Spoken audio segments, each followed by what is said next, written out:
خسارة تونس وانتصار هولندا بالثلاثة جعل موعدا ناريا في الدور القادم مع المغرب. فهولندا أمام المغرب، وهولندا أظهرت صورة وأظهرت إمكانيات عالية خلال دور المجموعات، وكذلك في مواجهة نارية صعبة لكلا المنتخبين نتمناها إن شاء الله للمغرب، لكن هولندا أظهرت نفسها بشكل جيد.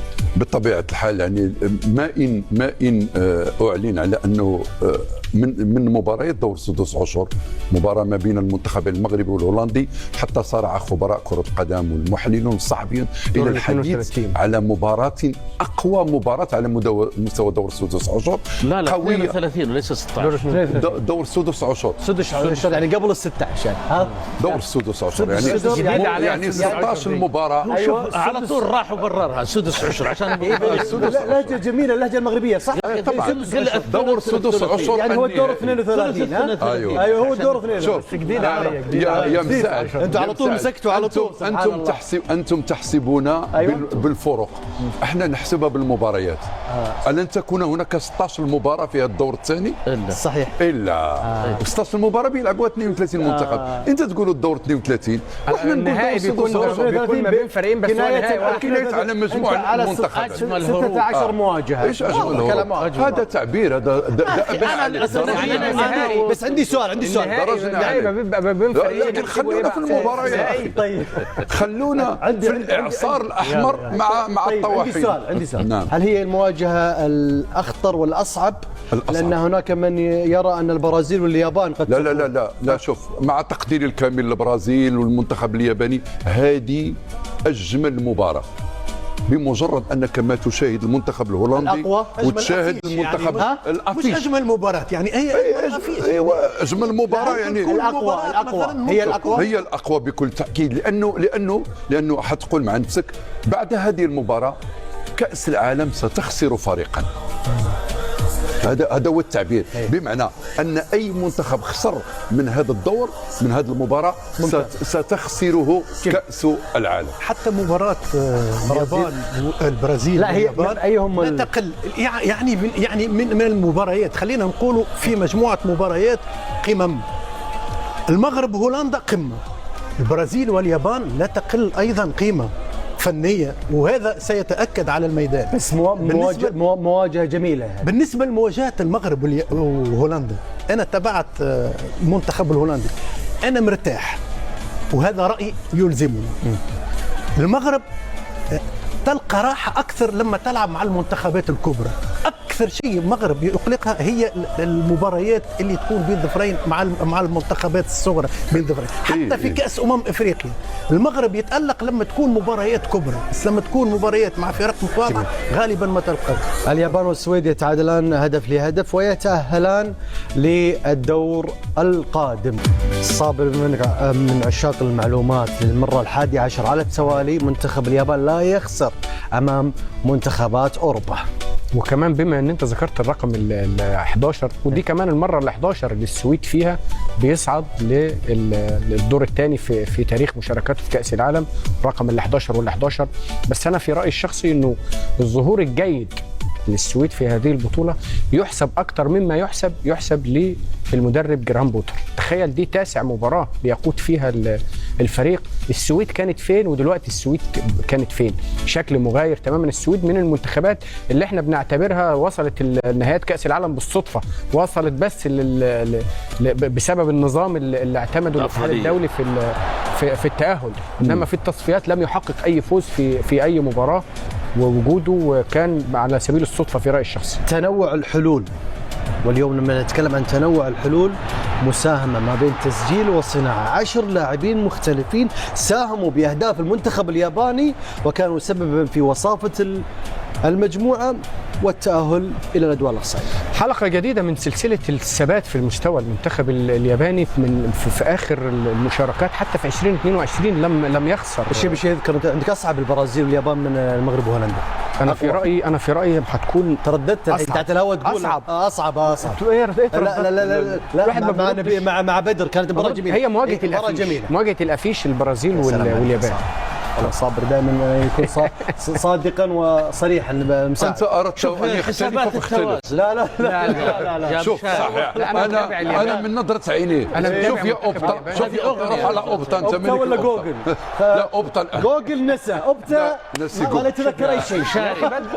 مش حد في يختلف معاه حسابات ابدا. التوازن في حسابات التوازن أيوة. التوازن الادائي. انا اشوف انه مباراه البرازيل واليابان تميل للبرازيل بشكل كبير بعد ما شفنا المباراتين الاخيره للبرازيل وتبصمت انشيلوتي اللي اليابان بظهور اليابان. مميز في هذه النسخه. طيب خليني بكمل. يلا تفضل. شوف البرازيل بكمل تفضل خليك تكمل. طيب حبيبي. يعني البرنامج طيب لك تفضل. لان الحين بدر بيجي من برا 18 يجي. يلا. شوف البرازيل الان مع انشيلوتي قاعده تقدم اداء مختلف، ما هو بالبرازيل اللي نشوفه.